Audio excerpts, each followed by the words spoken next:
شروع اللہ کا نام لے کر جو بڑا مہربان نہایت رحم والا ہے۔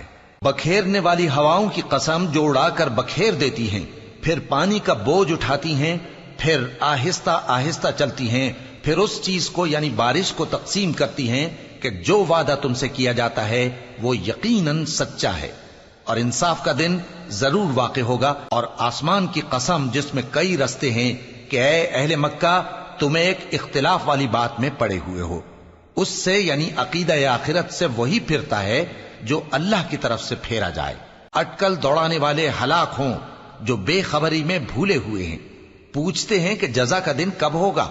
وہ دن ہوگا جب ان کو آگ میں عذاب دیا جائے گا۔ اب اپنی شرارت کا مزہ چکھو، یہ وہی ہے جس کے لیے تم جلدی مچایا کرتے تھے۔ بے شک پرہیزگار بہشتوں اور چشموں میں ہوں گے، اور جو جو نعمتیں ان کا پروردگار انہیں دیتا ہوگا انہیں لے رہے ہوں گے۔ بے شک وہ اس سے پہلے نیکیاں کرتے تھے، رات کے تھوڑے سے حصے میں سوتے تھے اور صبح کے اوقات میں بخشش مانگا کرتے تھے، اور ان کے مال میں مانگنے والوں اور نہ مانگنے والوں دونوں کا حق ہوتا ہے۔ اور یقین کرنے والوں کے لیے زمین میں بہت سی نشانیاں ہیں اور خود تمہاری جانوں میں، تو کیا تم دیکھتے نہیں؟ اور تمہارا رزق اور جس چیز کا تم سے وعدہ کیا جاتا ہے آسمان میں ہے، تو آسمان اور زمین کے مالک کی قسم یہ اسی طرح قابل یقین ہے جس طرح تم بات کرتے ہو۔ اے نبی، کیا تمہارے پاس ابراہیم کے معزز مہمانوں کی خبر پہنچی ہے؟ جب وہ ان کے پاس آئے تو سلام کہا، انہوں نے بھی جواب میں سلام کہا۔ دیکھا تو ایسے لوگ کہ نہ جان نہ پہچان۔ پھر وہ اپنے گھر جا کر ایک بھنا ہوا موٹا بچڑا لائے اور کھانے کے لیے ان کے آگے رکھ دیا۔ کہنے لگے کہ آپ تناول کیوں نہیں فرماتے؟ اور ان سے خوف محسوس کیا۔ انہوں نے کہا کہ خوف نہ کیجے، اور ان کو ایک دانش مند لڑکے کی بشارت سنائی۔ تو ابراہیم کی بیوی چلاتی آئیں اور اپنا منہ پیٹ کر کہنے لگیں کہ ایک تو میں بڑھیا، اوپر سے بانجھ۔ انہوں نے کہا تمہارے پروردگار نے یوں ہی فرمایا ہے، وہ بے شک صاحب حکمت ہے، خبردار ہے۔ ابراہیم نے کہا کہ فرشتوں، اب تمہارا اصل کام کیا ہے؟ انہوں نے کہا کہ ہم گناہگاروں کی طرف بھیجے گئے ہیں تاکہ ان پر گارے کی پتھریاں برسائیں جن پر حد سے بڑھ جانے والوں کے لیے تمہارے پروردگار کے ہاں سے نشان کر دیے گئے ہیں۔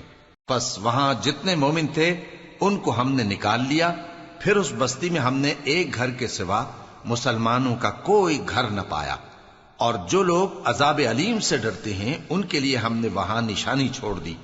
اور موسیٰ کے حال میں بھی نشانی ہے، جب ہم نے ان کو فرعون کی طرف کھلا ہوا معجزہ دے کر بھیجا تو اس نے اپنی قوت کے گھمنڈ پر منہ موڑ لیا اور کہنے لگا یہ تو جادوگر ہے یا دیوانہ۔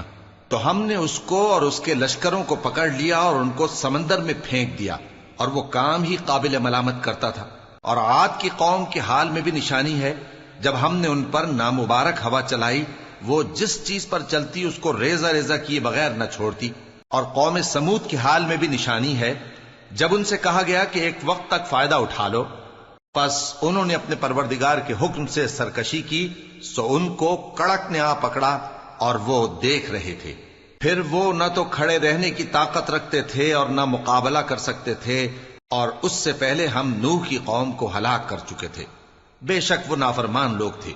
اور آسمان کو ہم ہی نے اپنی قدرت سے بنایا، اور ہم کو ہر طرح کی قدرت ہے، اور زمین کو ہم ہی نے بچھایا، تو دیکھو ہم کیا خوب بچھانے والے ہیں۔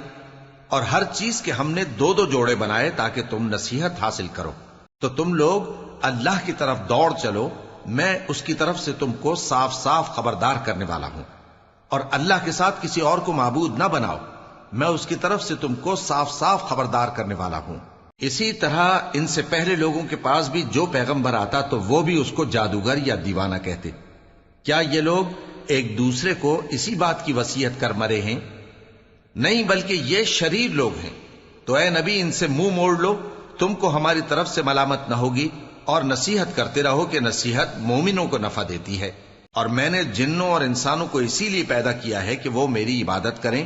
میں ان سے رزق تو نہیں مانگتا اور نہ یہ چاہتا ہوں کہ وہ مجھے کھانا کھلائیں۔ اللہ ہی تو سب کو رزق دینے والا ہے، زور آور ہے، مضبوط ہے۔ سو کچھ شک نہیں کہ ان ظالموں کے لیے بھی عذاب کی نوبت مقرر ہے، جس طرح ان کے ساتھیوں کی نوبت تھی۔ تو ان کو مجھ سے عذاب جلدی نہیں طلب کرنا چاہیے، پھر جس دن کا ان کافروں سے وعدہ کیا جاتا ہے اس سے ان کے لیے خرابی